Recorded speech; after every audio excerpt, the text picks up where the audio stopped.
Coming to you from Austin, Texas on this sunny, relentlessly hot, and miserable day, it's Color Commentary. I'm Michael Petchek. And I'm Adrian Guar/Gonzalez.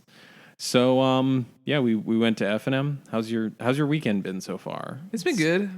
I went 310, whatever the one with the draw is at F&M. 301. Yeah, 301. So that was nice. Playing Affinity, per usual.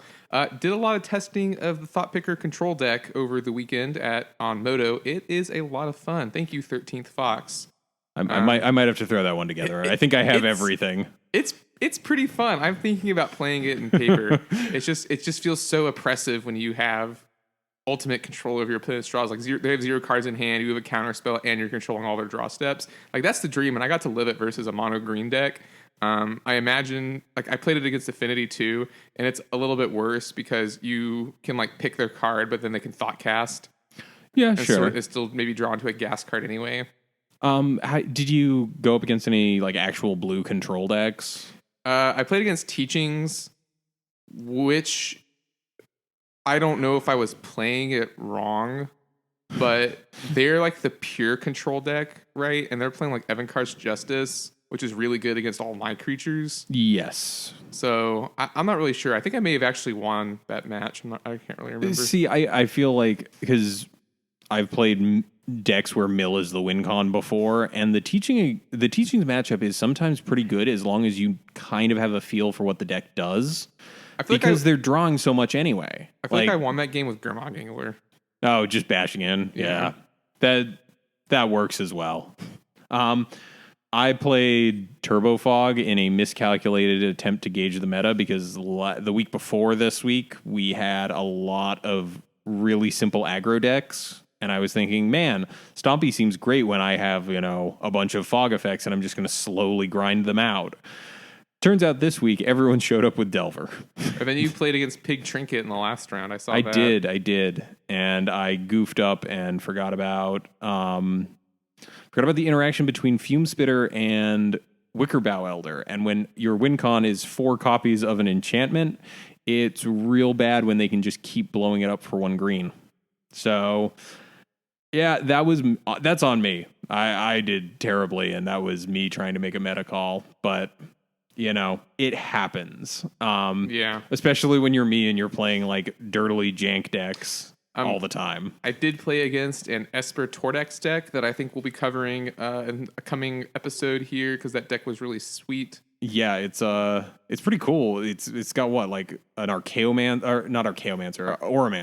Yeah, package. It has an Oromancer loop with this card I didn't know existed, where basically every time you kill a creature, Angelic Renewal. Yeah, you can like sack the Aura. You can stack that enchantment, put the creature back on the battlefield, so it's an infinite loop with Oromancer. Fun fact: it's actually not a May ability, which is sometimes relevant. You don't get the option. Like if something dies, Angelic Renewal procs immediately, and it comes back. So yeah, it seemed really sweet. It's kind of in the vein of the deck that we showcased by 8686 a couple weeks ago. Mardu Tordex deck. Yeah, where it's just playing good cards and it happens to have Tortured Existence synergies in it.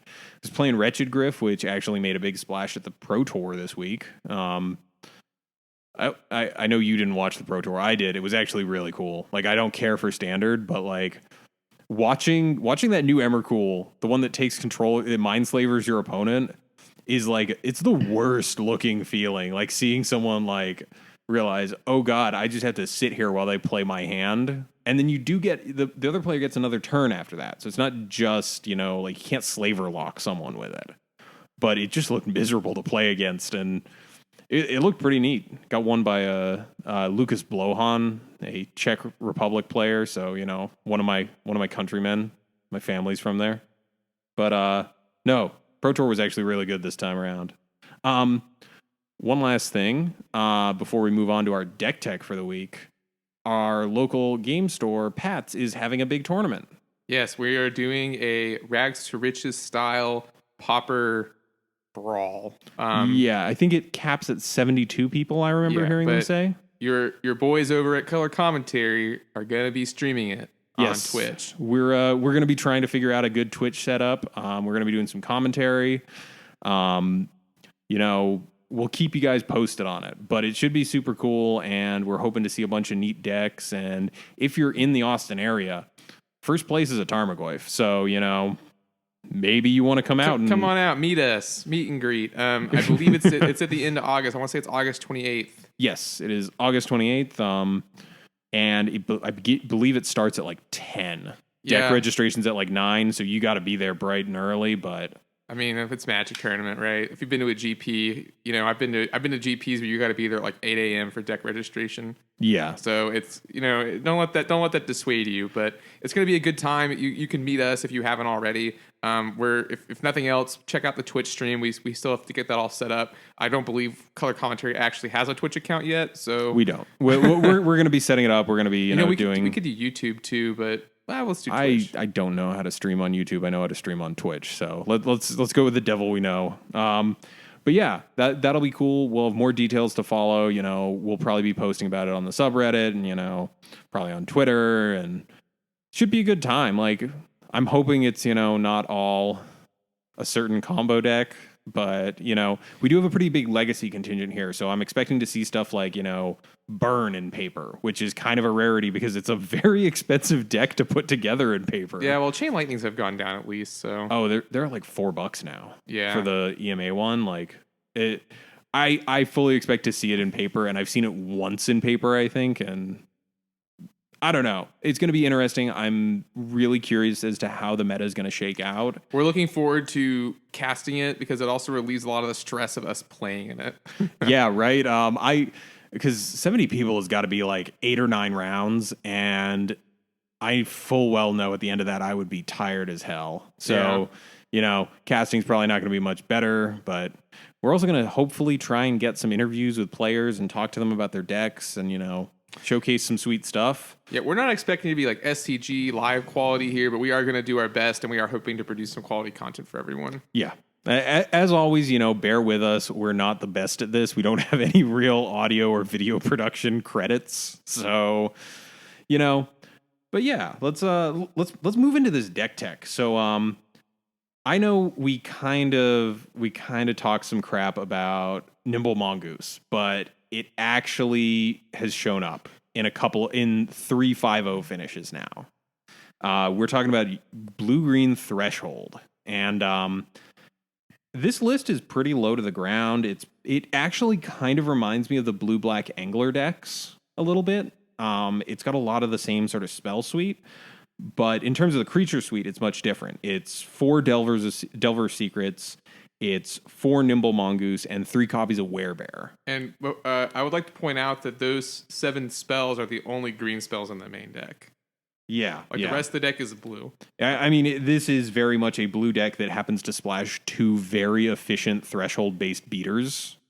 And when you look at the spells, like you're looking at a lot of what you're probably expecting. It's got Brainstorm in there because it is running the 4 Evolving Wilds.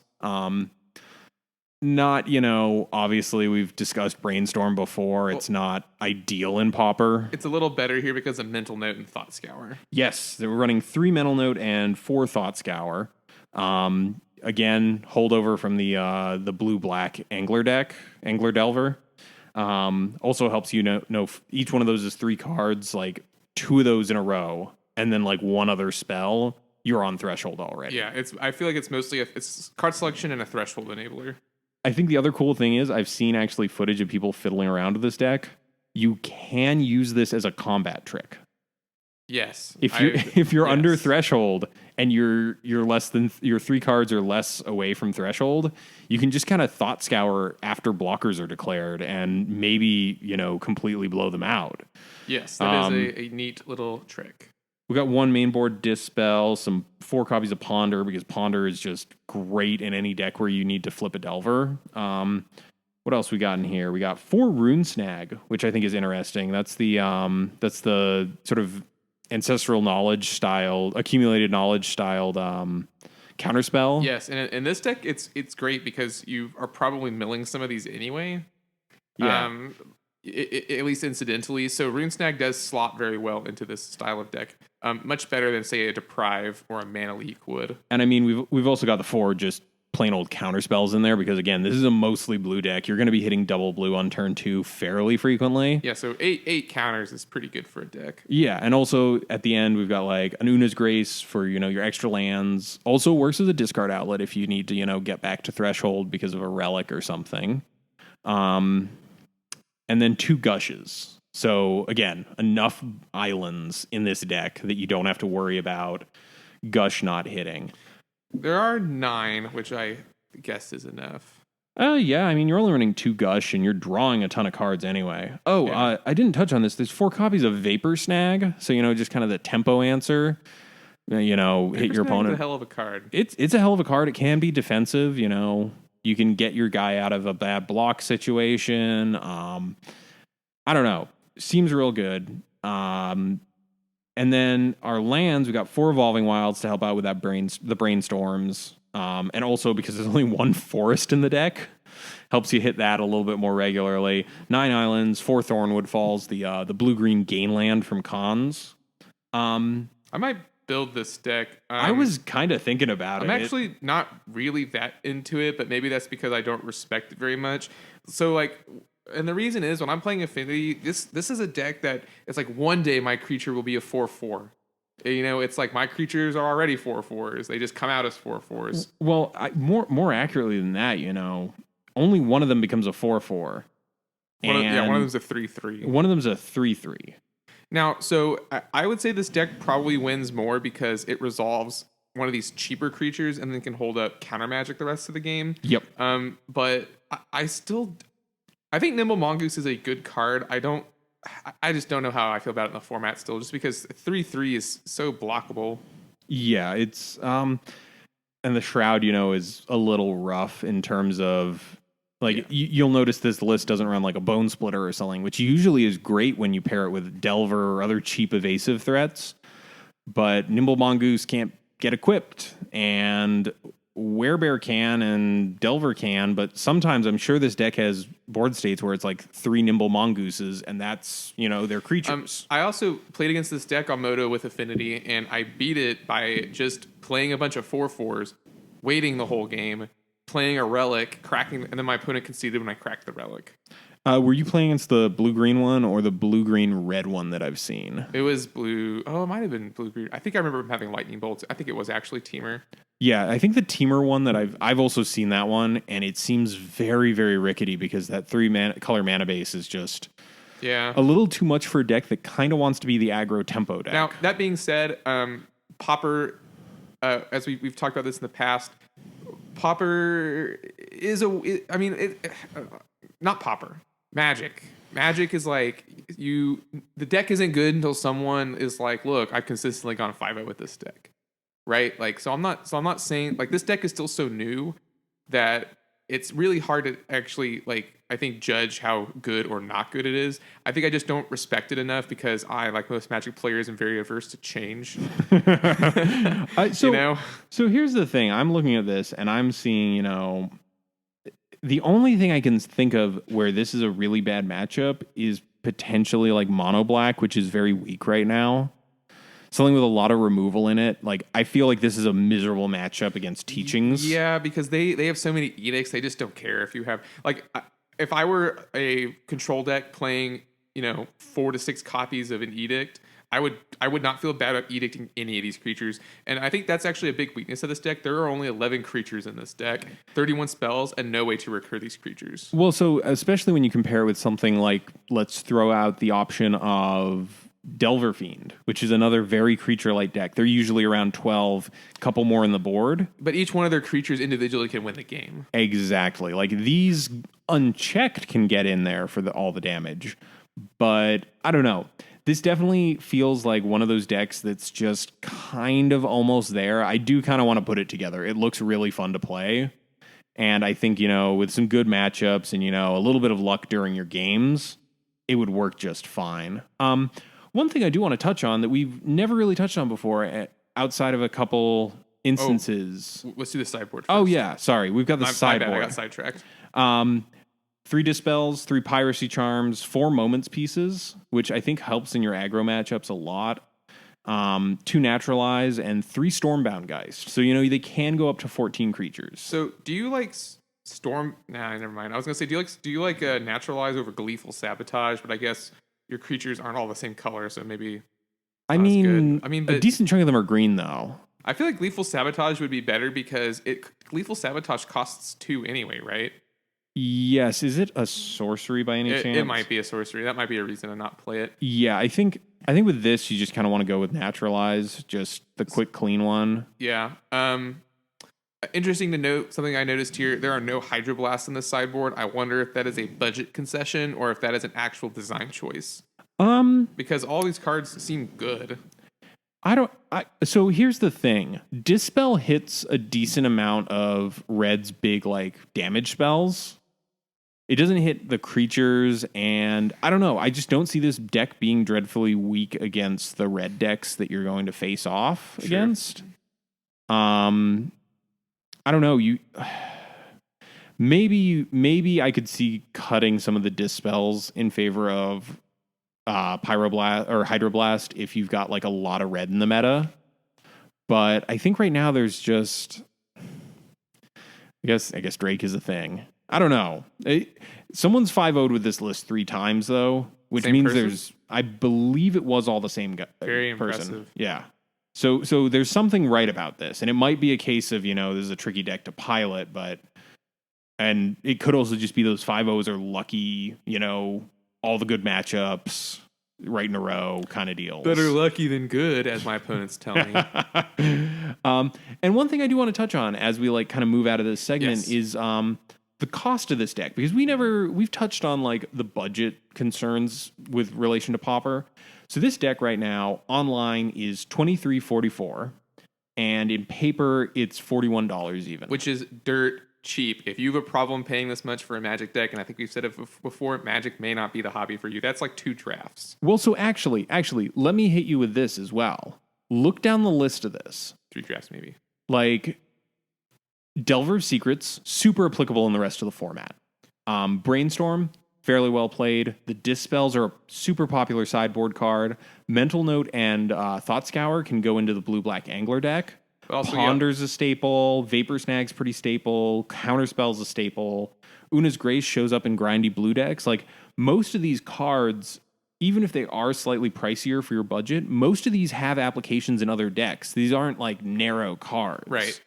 Which I think is a big thing, because I don't know if I've mentioned it on the show before, but I have a collection of Pauper stuff that I track, and I try to make sure I have a playset of everything, at least. I have multiple playsets of Chainer's Edict because it shows up everywhere because it's great removal. But most of these are things that if you buy into this deck and it turns out you don't like it, you can kind of shift over into something else that works. And Pauper is actually really good, really, really good format for that, because a lot, your example, Counterspell and Bolt are 2 of the most played spells in the format. So it's Pauper is a great deck for overlap. The only deck that I think doesn't really overlap is, again, Affinity. It also doesn't really overlap with Modern. Actually, so Affinity... Well, Stars do. The Stars and the Spheres overlap with Tron. The If you're Artifact... playing Spheres, though, you would scrub. You heard me. The Artifact lands overlap into most of the Kitty decks, and any sort of Artifact-based non-Affinity deck. I feel Affinity is probably one of the... Affinity and Burn are probably 2 of the ones with the least in common with other decks, because Burn plays Flame Rift. I've never seen Flame Rift outside of Burn. But I think with this deck, even if you buy into it and you're not a huge fan of it, most of these cards can be played in other decks that are also fine. Right. So I feel this is, if you're interested in a way to use Nimble Mongoose, go for it. Bite the bullet on it, and you probably have some of these cards if you've played other decks too. I'm looking at this, and I think I need to buy Mongooses, Werebears, and I think I need 2 Thought Scours. And apart from that, I could just throw this together in no time at all. So I would definitely say, again, this is the first time we're doing this, but I'd say this is a pretty solid buy at the price point. Yeah, if you're getting into Pauper and you like this style of deck, go for it, man. This is a great... Yeah, this, as much as I poo-pooed earlier, this deck isn't bad. It's not really bad. It's just that I have very high standards for free and extremely undercosted creatures because I'm an affinity player. So don't listen to me. Yeah, no. My deck dies to Gorilla Shaman. Don't listen to me. All right. Well, moving on. So our discussion topic today was submitted by our great fan, ElfArcher73 on Twitter. We asked you guys some things you'd like for us to discuss. This was one that caught our eye, and it's how to prevent a stale meta at an LGS, which is actually kind of an interesting question. I've thought about it a little bit. Because we don't have a stale meta at all. Right. There's no way for you to force people to not play what they want to play is where my mind went with that. And I would hate for you to do some like weird ad hoc banning to prevent people from playing certain decks. I think that's 100% the wrong way to approach this. In my mind, who was it with the change? The be the change you want to see in the world. I think Gandhi said that. Yeah, I don't know. It's a completely inappropriate use of that quote. I probably misattributed that quote as well. Feel free to correct me. I think it was Gandhi. I'm going to go with Gandhi, and you know what? Screw all of you. Okay, so let me backtrack to like our personal like meta, our local meta. When it started, there in the early days we had first off, we started right around when Treasure Cruise was still legal, so there was a lot of Blue-Black Delver because Blue-Black Delver with Treasure Cruise in it was frankly just oppressive. It was just drawing into better cards constantly. It was attacking with bigger creatures. It was not a good time. Banning comes down. A bunch of people wound up on like elves for a while. And there was one night where we had 10 people and 5 of them were on elves. That's not super healthy. It's also not dreadfully fun because that deck kind of plays with itself for 20 minutes. Yeah. So what I did was I started showing up with a hateful build of mono black that ran a main deck Pestilence and multiple nausea effects to just keep the board down.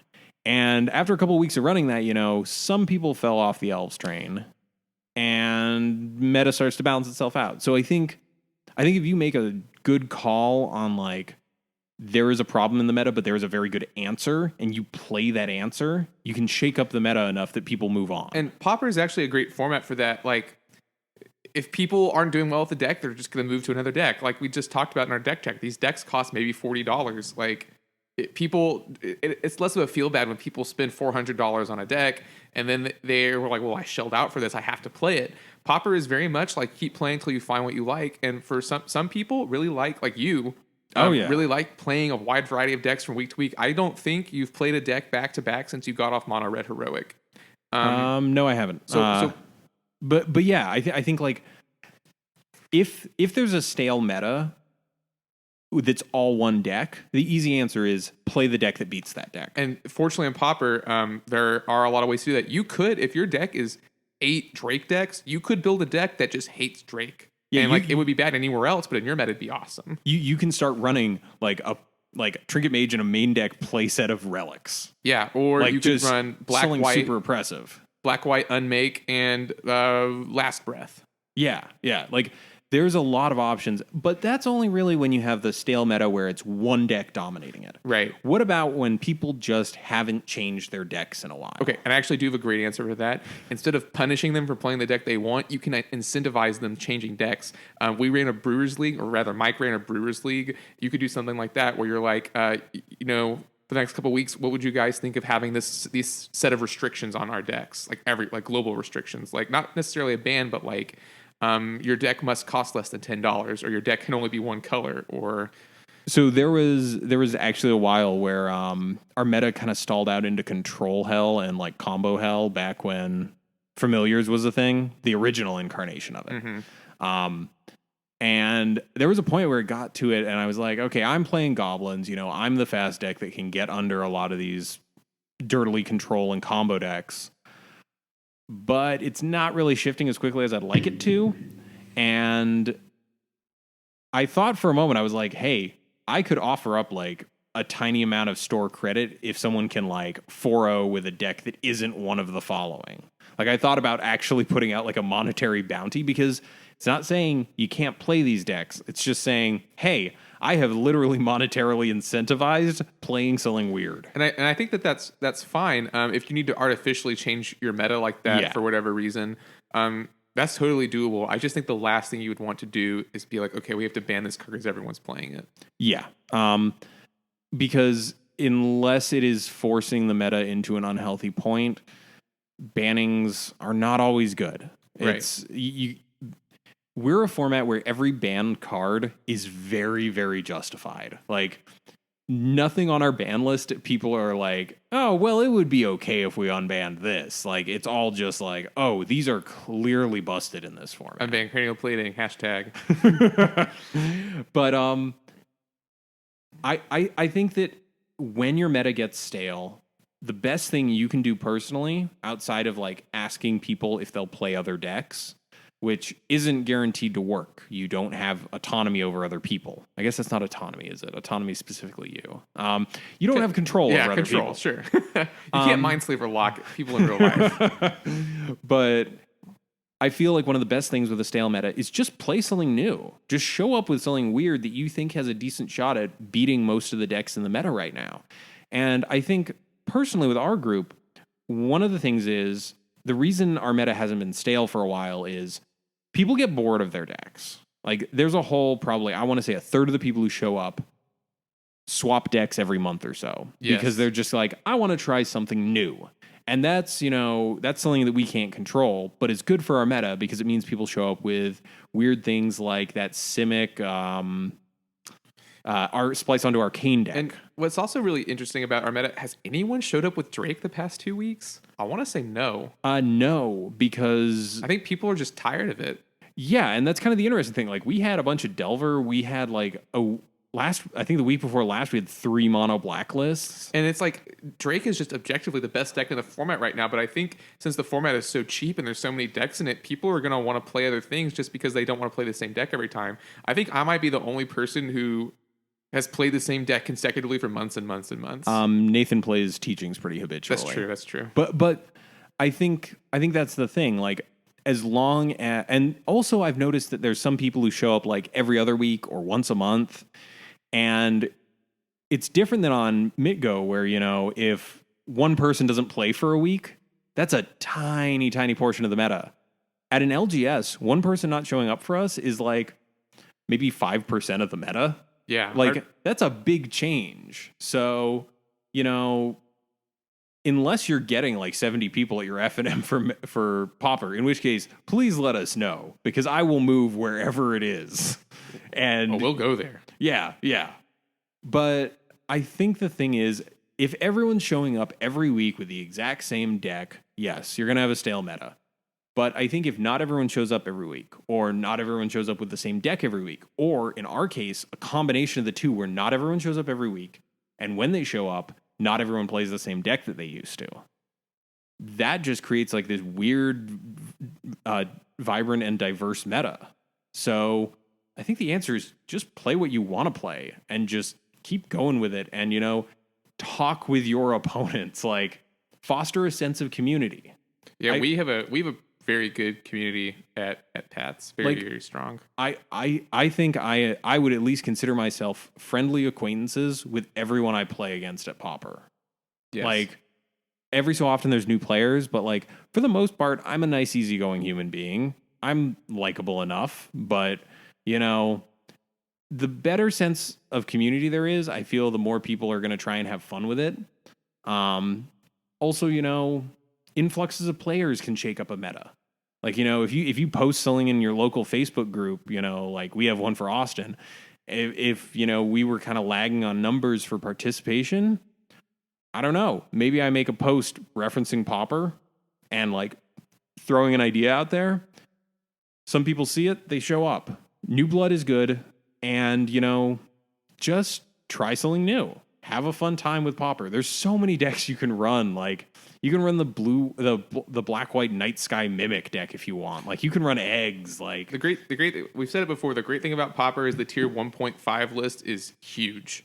Yes. And it's such a wide 1.5 list of decks that maybe aren't completely optimized or overpowered, but are still good enough to 4-0 or 5-0 a tournament on a good day, or at the very least 3-1. Yeah, and I think one of the other things is, we're not playing for super high stakes. And I guess on MitGo you're not either. But, I feel like people definitely have a lot more fun at our Pauper nights. Like, I don't know. I've played other formats, and there's definitely a level of seriousness, and there is a level of fun always. But when I go to F&M for Pauper, like, barring a few occasions, most of my interactions with people are just like, joking, and like, even if you lose, most of the time people don't get too salty because it's Pauper. It's not, a quote unquote serious format. It is a very serious format, Mike. I think it's a super serious format. I do meta analysis here, buddy. Shame. But no, I see what you mean. People seem to be inclined to have more fun when their deck didn't cost $1,000. It's true, right? Because people don't want to think that they wasted money and time on a deck. Yeah, and also just like the diversity of it. Like, so I actually recently like set up a new spreadsheet to track my collection. I think I came up with, in terms of like cards where I was like, all right, let's figure out all the playables, right? All the stuff that we know sees play. I need a play set of Delver. I need a play set of Pyroblast. I need a play set of Hydroblast. Like all these easy go-tos. And then I was like, okay, let me get all the fringe cards. You want to know how many cards are like on that list in total? Is it something like 2,000 or something? A little over 1,000. So there's a little over 1,000 cards where I was like, it might not be strictly like amazing, but I could put this in a brew. That's a pretty deep card pool for like a quote unquote casual format. Like I've been sitting here trying to figure out how to make a black, white, green deck that uses Oromancers and Yavimaya Enchantress for like a month now. And I haven't quite gotten there yet, but there's still room in this format. Like, and also just the cost of it is so low. Like we have a couple of high dollar cards, but at the end of the day, you could like, how much does like a tier 1 modern deck cost? Like, between $600 and $1,000. Okay. So if you took that same $600, you could buy probably about 66% of this list, like 2/3. Yeah, Pauper is great. And really what we're getting at here is because the format is so wide, you can really incentivize people to shake up their decks. So if your meta is stale, you can just be like, build a Rakdos deck next week, and whoever has the coolest guild deck will win like a special Brewer's Prize. Yeah. Something along those lines. And, it doesn't always work. Like, sometimes people just get locked into the decks they like to play. Like me. And, yeah. And I don't think there's anything wrong with that. But if everyone thought the exact same way as you, I feel like it would get a little stale. Yes. Definitely. I'm glad people don't think like me. And I mean, yeah, again, like, I hate the false dichotomy I see a lot online of people who are like, well, there's the spikes and then there's the brewers, and I brew, and anyone who net decks is awful garbage human being. And then the other side is just like, why would you ever brew? This is clearly the best deck in the format. And it's like, leave that stuff at the door. Like, just check it. Don't think, like, that's a really, really toxic way to think about this, because especially like on MitGo, you're kind of anonymous, right? There's no like face-to-face thing. But the moment you're like sitting down at a game shop across from someone and you're just like, wow, your entire way of approaching this game is garbage. Why would you do this? That doesn't help anyone. Right. Like, so it goes back to what you said about fostering a sense of community. You should be yes. Pauper is a small enough community that you can afford to be friends with everyone you're playing with. Yeah. Or you within should at least reason. make an effort. Yeah. Like I always try to make an effort, especially like when we were just starting out and there were like 8 people showing up. I was like, oh, there's someone new this week. I should go talk to them and, ask them how they're enjoying the format and, make sure that, they're having a good time. Because at the end of the day, we're not like grinding for the Pro Tour. Like, there's no reason that I should ever make someone feel like, oh, you're not playing Mono Blue Delver or Affinity or Drake. Get the hell out. Like, get out. Like, try to be a decent human being, foster a good sense of community, and your meta should kind of shake itself out. Yeah. Community first, the meta will follow. Yeah. And, again, you can incentivize people to break up the meta if you really need to. Also, there's a set released every 2.5, 3 months. Like, the meta shakes itself up in little ways every time that happens. Yeah, I've been seeing a lot of Bloodbriar elementals. Oh yeah, Bloodbriar. Are they called Bloodbriar? Bloodbriar. Just Bloodbriar. I've seen a decent amount of Bloodbriars on Moto. That Aristocrats deck, I played against it twice yesterday. We talked about it. I've never seen that deck on Moto before. I'm like, oh, I won some sort of big tournament in Argentina. That's nice. Now I'm actually seeing the deck. And I think actually in a weird way, the whole like Drake supremacy over the format has created this whole like layer of Moto where people are just like, you know what? There's no deck I like that does well against that deck.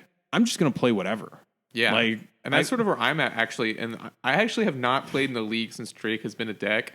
I'm not really sure why. I'm like, you have Affinity. A decent matchup, too. Yeah, but I don't know. I want to play some fun decks that we talk about on the show, and I just don't want to spend money on a tournament for it. So tournament practice is a good place. It's a good place. Yeah.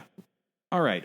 And moving onwards, we've got another topic, again sent in by ElfArcher73, who interacts probably the most with us on Twitter. So shouts out to them. And it's about unifying paper and online as a format. Right. And this actually came up in our community very recently, where a shop was saying that they wanted to unite all of our ban lists and just sort of make it so that pauper is a uniform force in Austin. And it's a great thing to do, because it stinks every time you go to a store having to be like, well, what have you banned? Yeah. Right. And so I think what we've decided, and what Austin as a whole has decided, is to go with, if it was a common on Gatherer, it's legal, except if it's on this small ban list, and you just extend the ban list to the problem cards: Him, Sinkhole, Grenade, High Tide. And so, because Wizards has said they're not going to unify this format. Yes. They have no plans to do so. It's not a huge concern for them, and I get that. We are a relatively small portion of who they care about financially, and at the end of the day, I can't fault them for being like, yeah, no, we're not going to spend time resolving a format of people who pay, like, on MidGo, like, 0.1 cent for a card. Yeah. Like, we're not their big ticket item, and I totally get that. So whenever we get, like, scraps, I'm still thankful. But so there's two big camps, right? In terms of paper pauper. Do you use only, I guess there's three kind of. Do you use only stuff that's been printed at paper, common? Do you use stuff that's only been printed at online, common? Or do you use both? In my opinion, you have to use both and then use a ban list, because can you imagine the format without Chainer's Edict? Like, I can, and it makes black a worse color. Yeah, I just, so let's get the heart of the matter for me. People want to be able to play the same deck on Moto that they play in paper. Yes. That's a big thing for me. So I think you can't ignore the fact that just because Wizards printed all these cards at common and didn't do it in paper, it feels unfair to people when you're like, you can play this sweet black deck on Moto that you cannot play in real life. Yeah. And so to get rid of some of those feel bads, you have to make some compromise. Like, we're not machines. Like, we're not the computer. Moto doesn't tell me what's legal and what's not. And frankly, aside from those problem cards in paper, like, not really any of them need to be banned. Like, who bans Draft as Restoration? Or Mesa Pegasus. And like, it's a lot harder to explain to a player, oh, all those cards that are legal on Moto are actually not legal in paper. And the vice versa. Like, can you tell me what sets you need to check to see if they're legal on MidGo? They're Masters Editions in VMA, right? No, but I'm saying, like, the ones that are released in paper. Do you know what the cross section of cards that are available in the combined pool that aren't available on MidGo is? It's all from, like, early expansions that didn't get reprinted in Masters Edition, right? So if you do a filter from alpha through to I want to say it stops at, like, Antiquities or something. It's right before Mirage. Okay. So I want to say it's like Homelands was the last thing before Mirage, maybe? You do a filter of all those sets in chronological order, of course. So you got to go and track down a list and find out which sets those are. And then make sure they're also not reprinted as a common in one of the Masters Editions or VMA.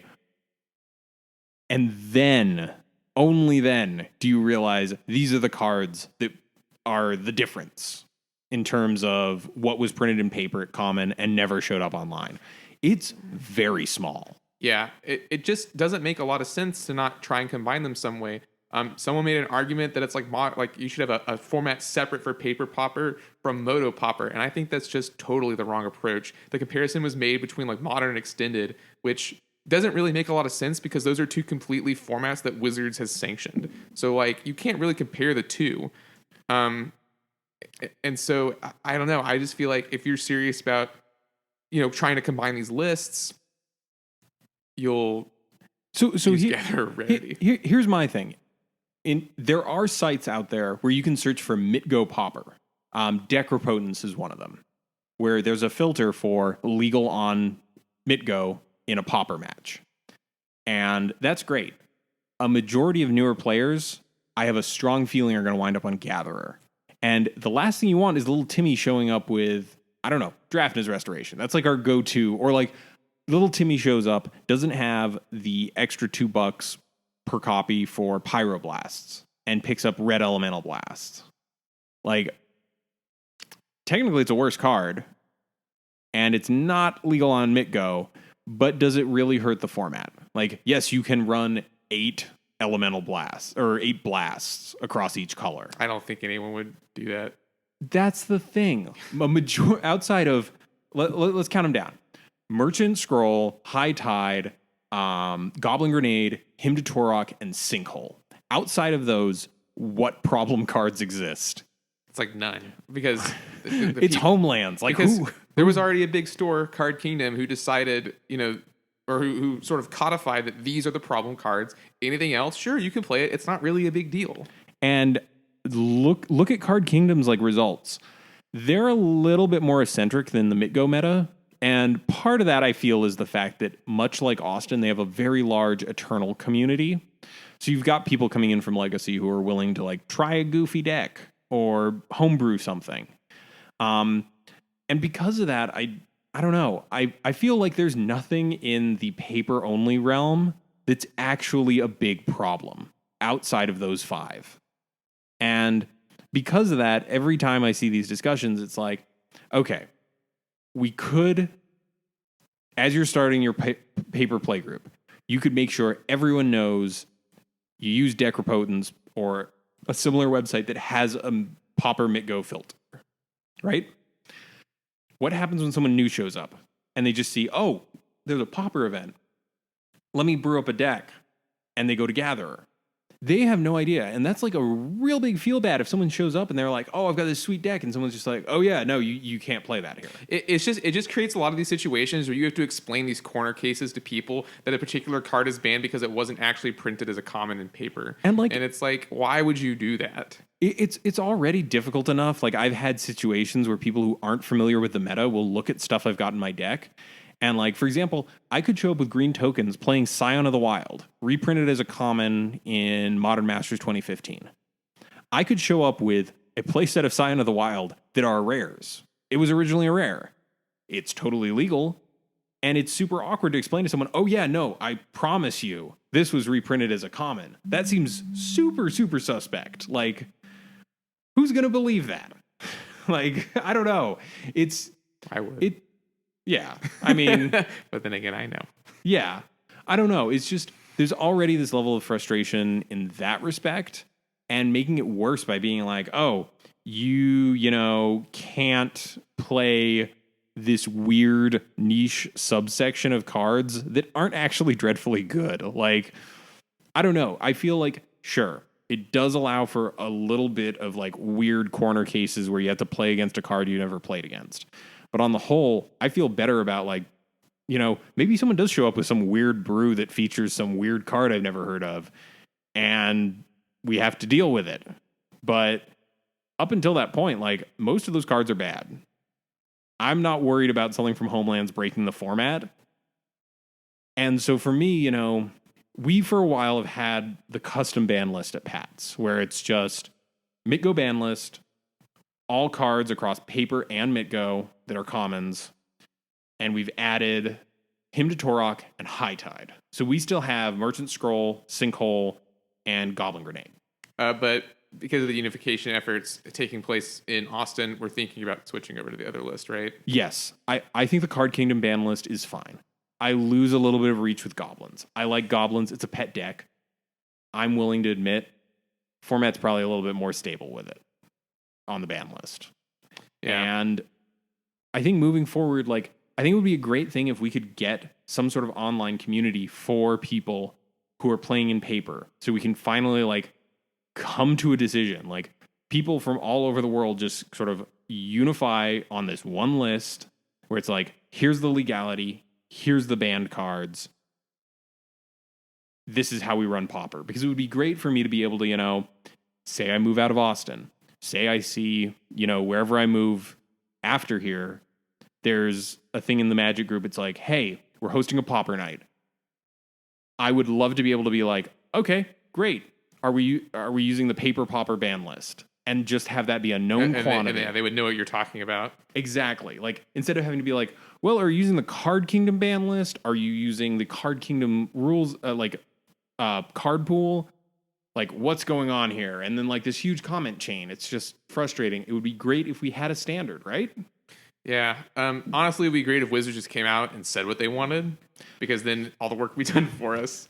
Yes. And we wouldn't have to keep ad hocing this, because it's like every time someone gets into Pauper, they think that they have to reinvent the wheel, and it's like, no, there are standards that already exist. They just might not be known outside of the community.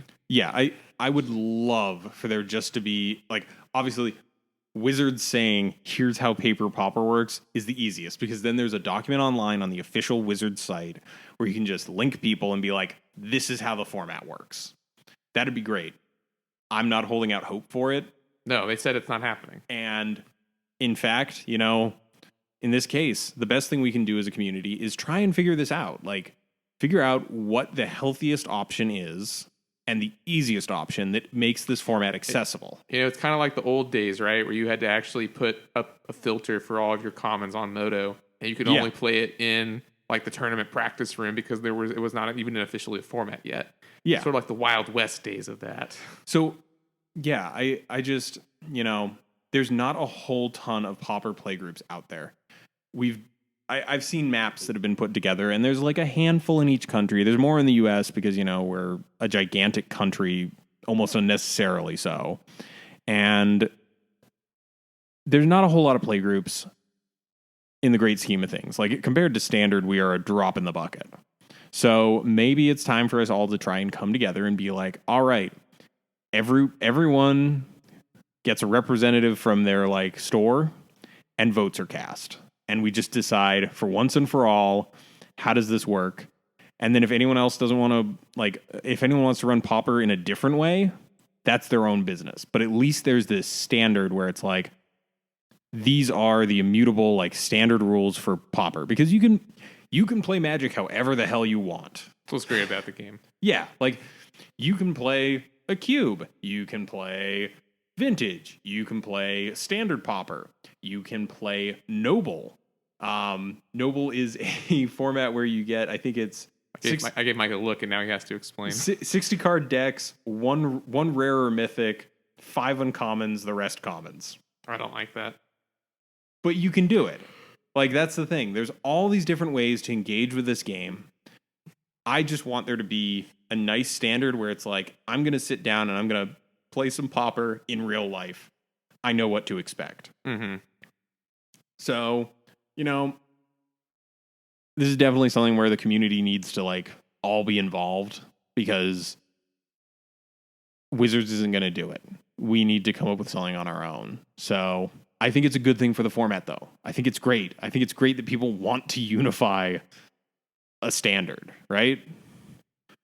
So a great example of, like, the weirdness between these two, the paper and online card pools, is Conspiracy. And we've actually got Conspiracy 2 Take the Throne coming out in about a month. Yes. So there could potentially be some downshifts in rarity that will not affect Moto Pauper. There's also going to be new cards, because there's a whole chunk, like, for example, Wake Dancer just got downshifted in EMA.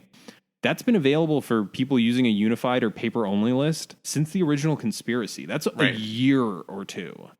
So... And did that card really... No, yeah. It did.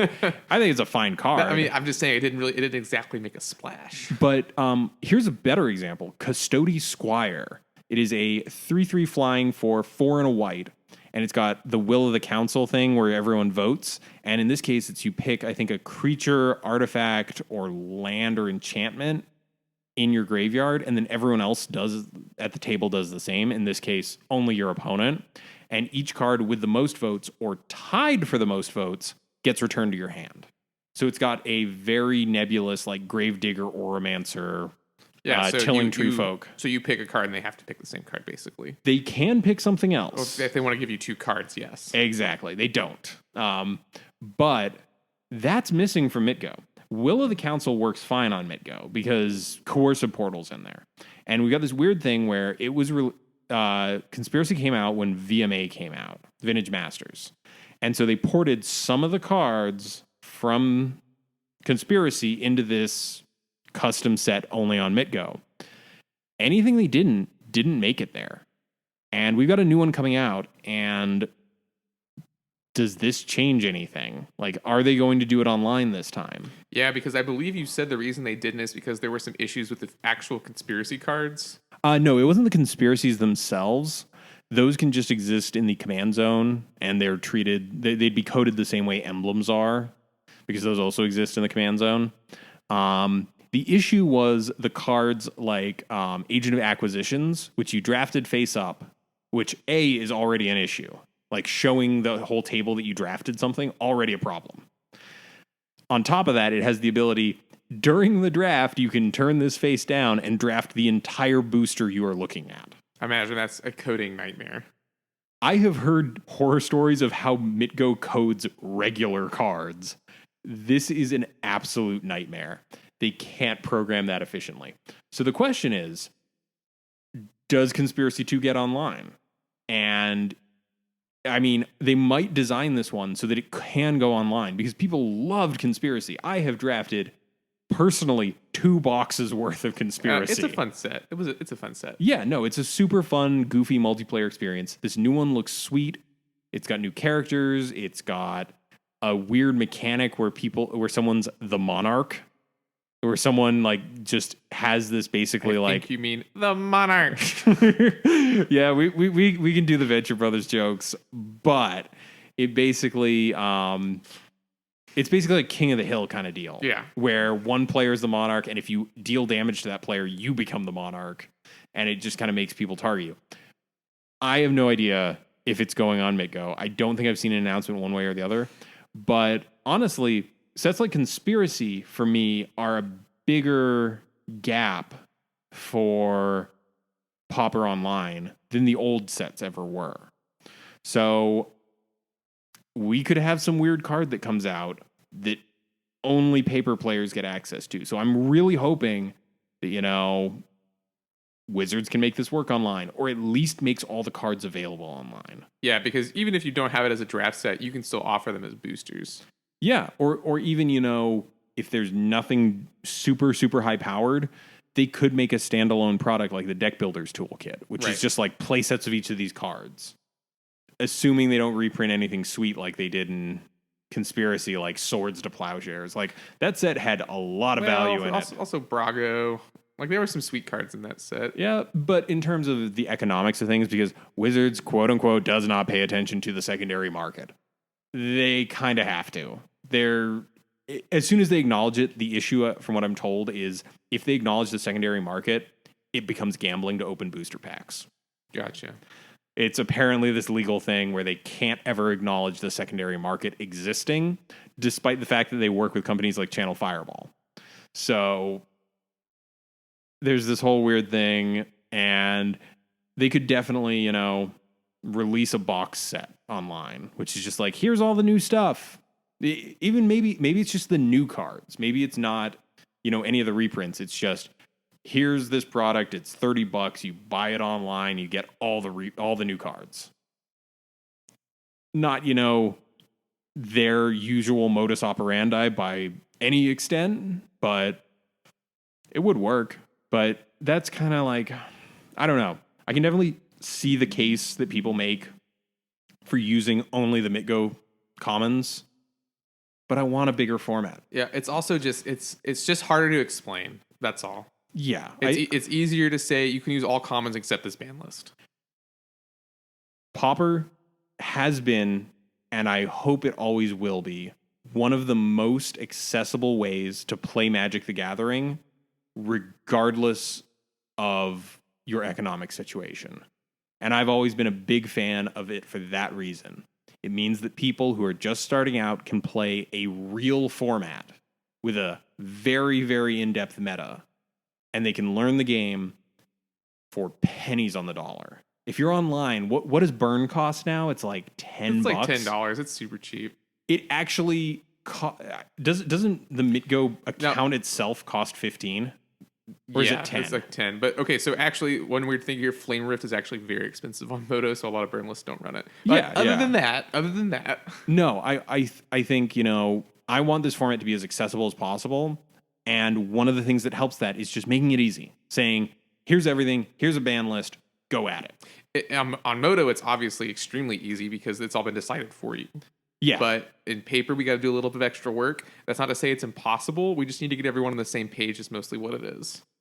So yeah, and I think that basically wraps up what we're trying to get at here. Adrian, you want to take us out on this one? Yeah, of course. We wanted to give a special thanks to Pat's Games for giving us a place to play weekly Pauper. Special thanks to L for the use of his song Quantitative as our theme music. You can find that and other great tracks on his SoundCloud under the name LLL. Please remember to subscribe to us on YouTube, follow us on Twitter, like us on Facebook, and more importantly, if you like the podcast, share it with your friends. We want to create great content for everyone, so the more people who listen to us, the better our plans for world domination go. We're also on iTunes, and if you subscribe to us there, please leave a review because it really helps us out. Constructive criticism is always welcome. If you have an idea for a discussion topic or a deck list you want us to talk about, you can either use the contact form on our website or email us directly at colorcommentary@gmail.com. I'm Adrian Guarzales. And I'm Michael Petchik. Signing off for Color Commentary.